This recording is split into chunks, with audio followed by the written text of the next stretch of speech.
and welcome to Book 101 Review. Book 101 is all about the books that are read for the last 40 years. And today I have my special guest. One of his advocacy, be your own hero. No other than Mr. Hipolito Montero. Welcome, Mr. Hipolito on Book 101 Review. And can you please introduce more about yourself that I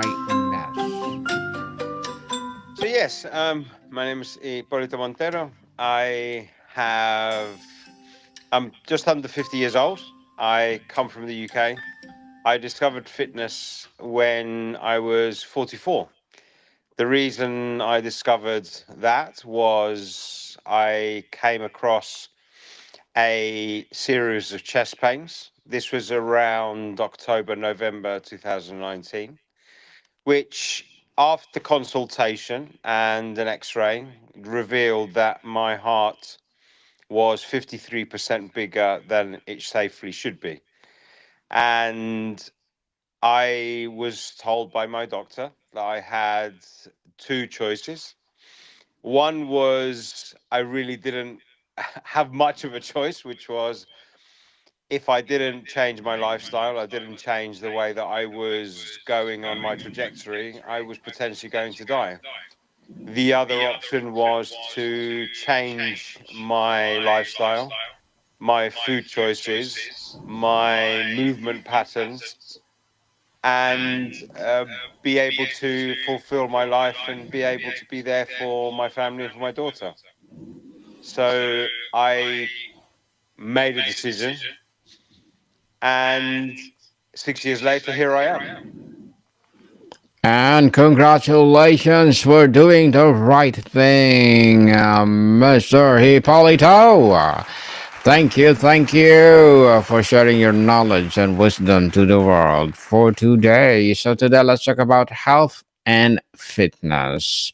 Beyond the physical metrics, what does being fit truly mean to you on a mental and emotional level?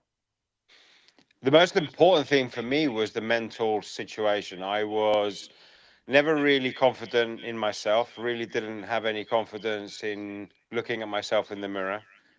I was, in fact, in a place where I didn't actually like myself.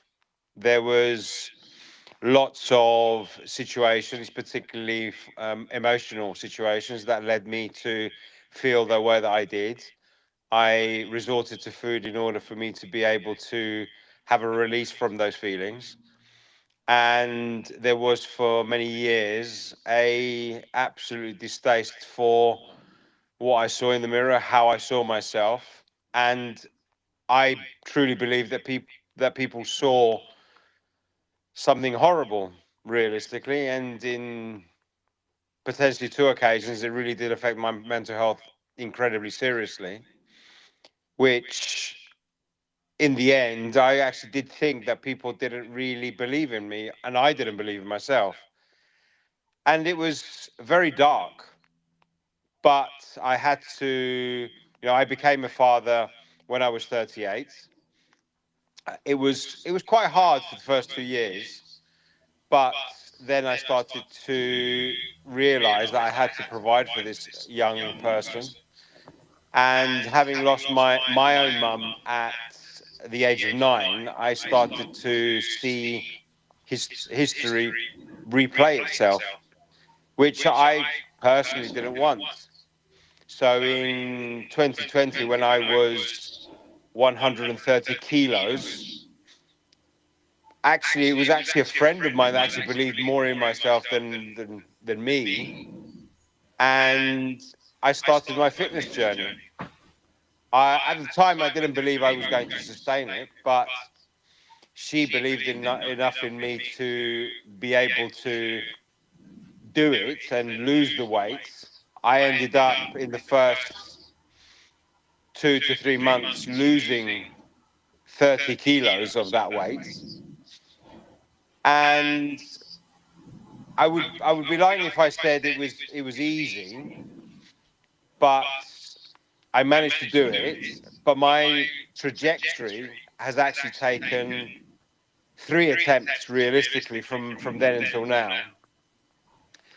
And yeah, it's been a bit of a roller coaster, but it's right now what it means to me is that I can do things that I never thought were possible.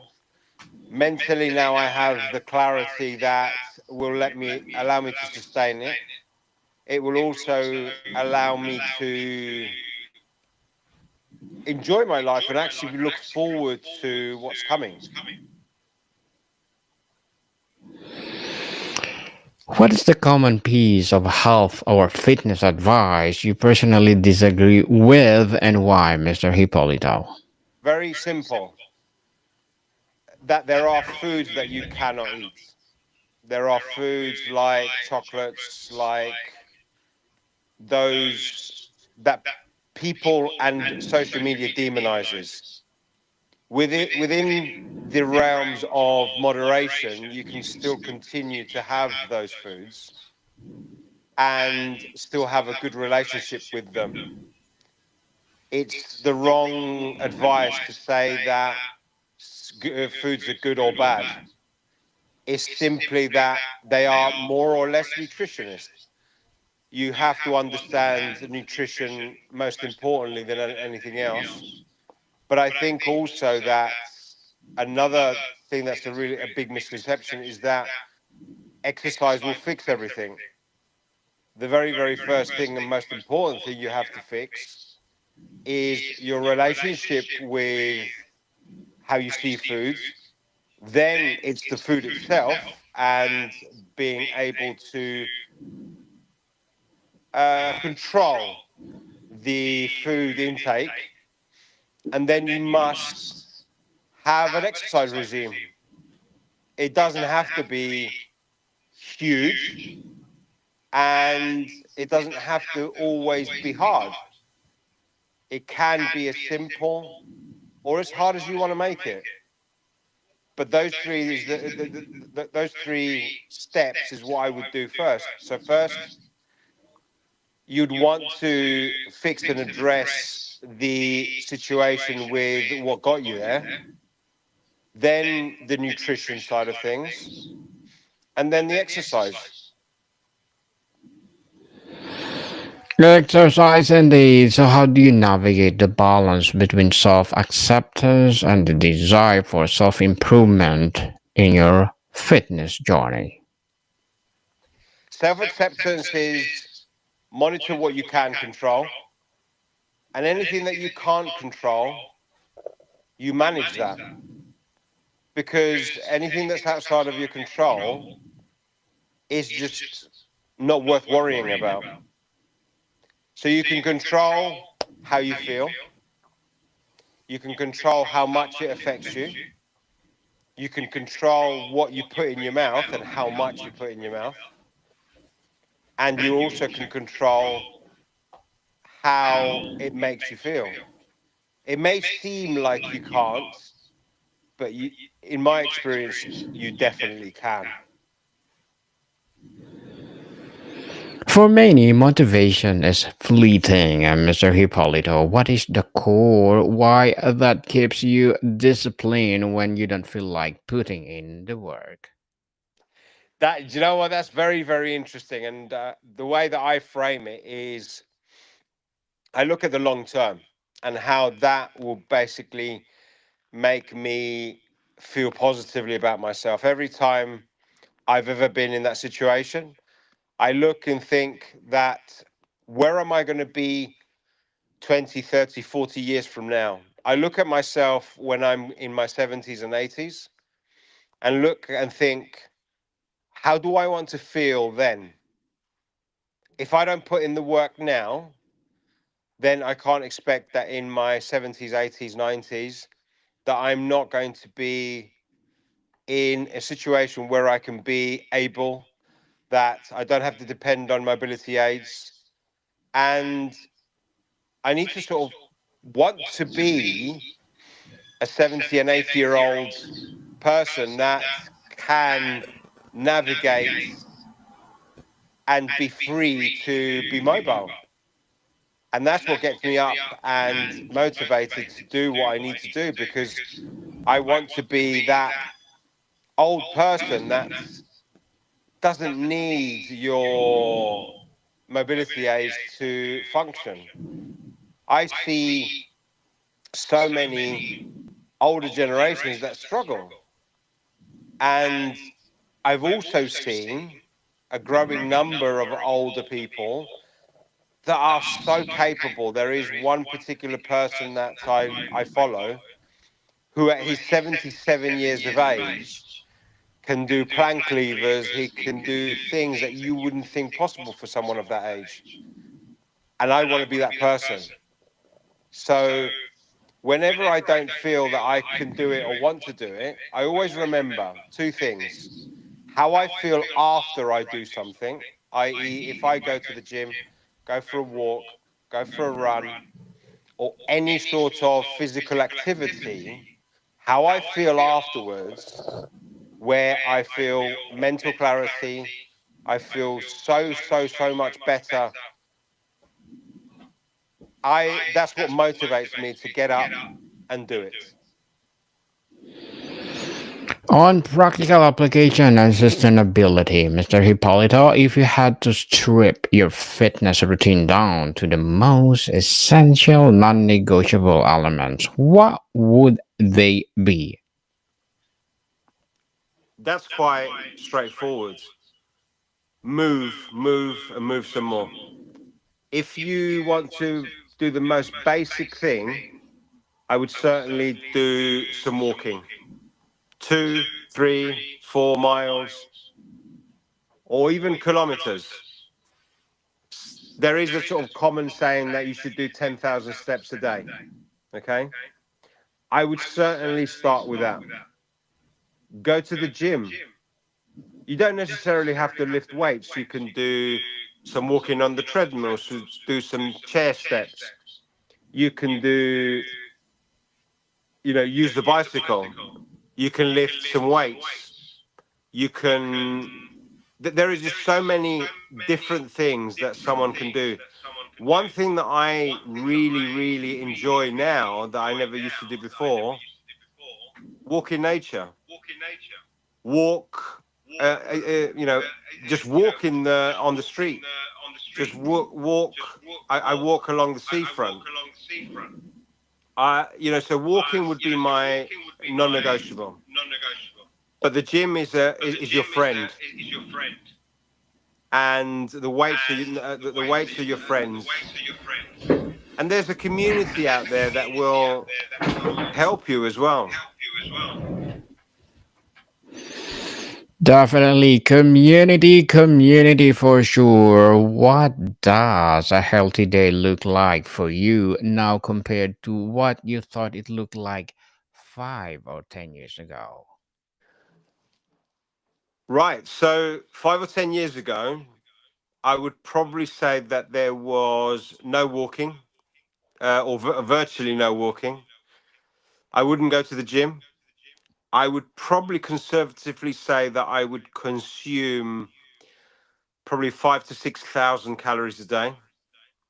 I wouldn't think anything of drinking probably about 4 or 5 fizzy drinks, i.e., Coca Cola or Fanta or Sprite or that kind of nature. I wouldn't think anything of having seconds, thirds of a meal, even having something like fast food, for breakfast and lunch. There was times where I would go to a supermarket, get 2, 3, 4 sandwiches, and consume that in one sitting. You know, having packets of biscuits and literally finishing the whole packet. Whereas now I will prep my foods every week.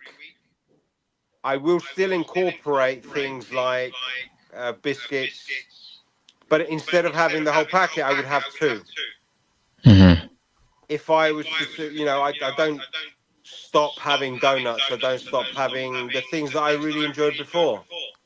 But the difference is, instead of having many, I will have one or two or a very small quantity just to literally satisfy my sweet demons. And there's nothing wrong with that. Mm-hmm. I probably would conservatively say that I probably consume about 2,200 calories a day. I like the way you say it. Sweet demons. Oh Yes. my goodness. How do you make healthy choices sustainable in a world designed for convenience and instant gratification? So the way that I navigated this was I concentrated on incorporating things that I actually liked. So things that were healthy that I liked. So things like grapes, blueberries, apples, the vegetables that I liked. So these included avocado, tomatoes, cucumbers, the meats that I liked. So chicken, beef. But then afterwards, once I started to control that, what I did a lot of experimentation, huge amounts of experimentation. I tried to sort of do things from a vegan style. I did things where there was I tried new things, so things like beetroots that I never tried before. So I experimented. I also experimented with things like meal replacements. I also experimented with protein shakes, protein powders, and now I just basically play around, and I will experiment with my own nutrition side of things because I did a course on health and nutrition, and I now do my own stuff. After an experimentation, I basically prep my own meals and do my own thing. And as I say, there is a lot of information out there, but I also had and seeked advice from a personal trainer who was a nutritionist as well. So that helped me hugely. But as a base, what I would do, what I would start with is things that I like in terms of fruits, vegetables, proteins, fats, carbs, and all the rest of it, and try it. And you at the beginning, you'd have to look at a way of controlling your calories. That's the biggest, most important thing. Indeed, control your calories. So, Mr. Hipolito, what are your short term and long term goals as a health and fitness guru? So short term, I want to complete a high rocks. I'm going to volunteer at an event next week, in fact, and then participate in one myself and look to complete that. And long term, it's actually look at being much stronger and going into calisthenics a bit more deeply. And eventually, I'd like to become a coach that helps people like me to navigate situations that I went through and perhaps make it easier for someone like me to look and help find all the tools and information that they need, because I struggled massively in terms of getting to where I am now.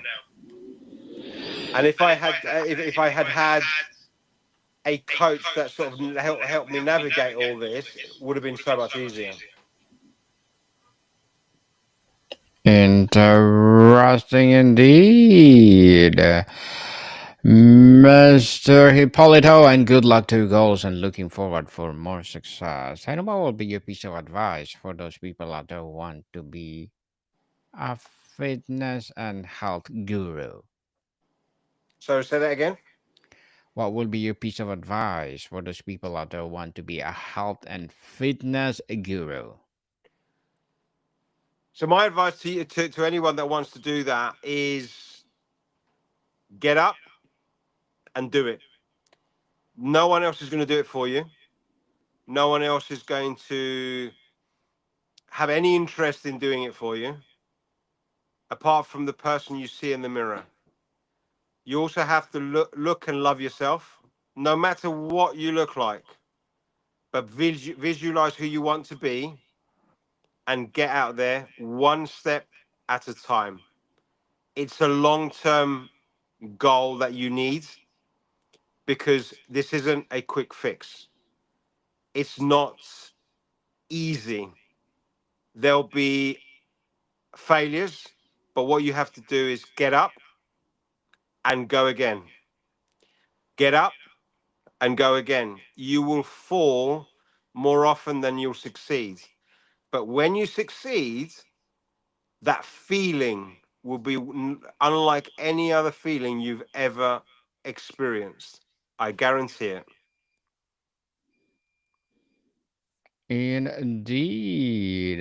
So, thank you so much for that advice, Mr. Hipolito. And can you please recommend a book or books that influence your journey? There's not really books. What I found is I basically looked at, let's say, not so ordinary people on social media and the internet. I basically looked at those people that looked like me and seen how they navigated their own journeys. One particular person that I followed that really helped me and saw what was possible is an actor called Ethan Suplee. And those who don't know, he was over 300 pounds.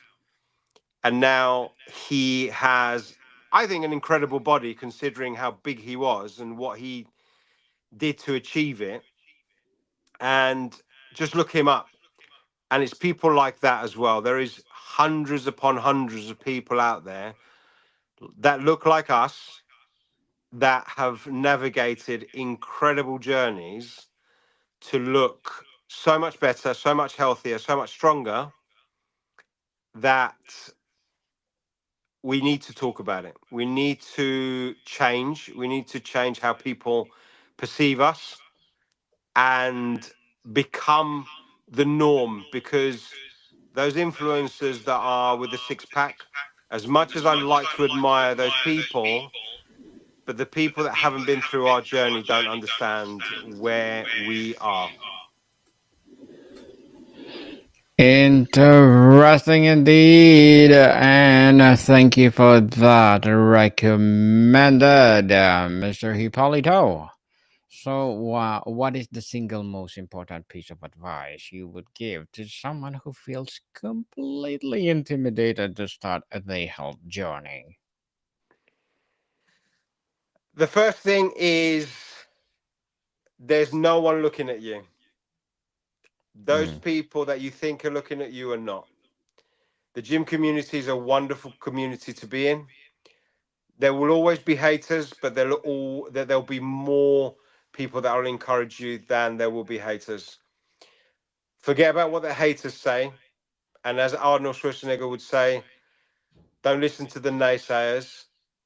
There is so many people that will be behind you. There will be so many people that will cheer you on. And the most important thing that you need to do is look in the mirror. And as long as you're cheering you, nothing else matters. Nothing matters, people. Stop procrastinating and create your six abs. Oh, imagine six abs, right, Mr. Hipolito? Yes. And before we wrap up our discussion for today, I'm inviting you to please do listen to my other podcast, people, because my abstract essay is already in fifth season, abstract poetry in second season, and Book 101 review in fifth season two, Comedy 101 in third season, and My Food 101 in fifth season as well. Geography 101, Love Letters, a Movie 101 review, Music 101 our fourth season, Science 101, Sex 101 in its second season, and My Baby Podcast, Law 101, Mental Health 101, and of course, My Bible Verses 101. Please listen to them wherever you listen your podcast. So, Mr. Hipolito, looking back, what is has the pursuit of health truly given you that you are the most grateful for? Freedom, the love of myself, and two other things, that you can be the hero of your own journey. And above all, that anything, and I mean anything, is possible. Anything is possible, so stop procrastinating and build your six abs. So, Mr. Hipolito Montero, thank you so much for sharing your health tips to the world. So, can you please invite our listeners to support your advocacy, your projects, or anything you want to promote on Book 101? So my my Instagram is at Gallego Rojo 233, and you'll see my journey there. Yes, people, let's support Mr. Hipolito. Let's subscribe on Instagrams and let's see the transformation of his six abs. So, Mr. Hipolito, thank you so much for your time. Thank you. More to come, people. See you soon.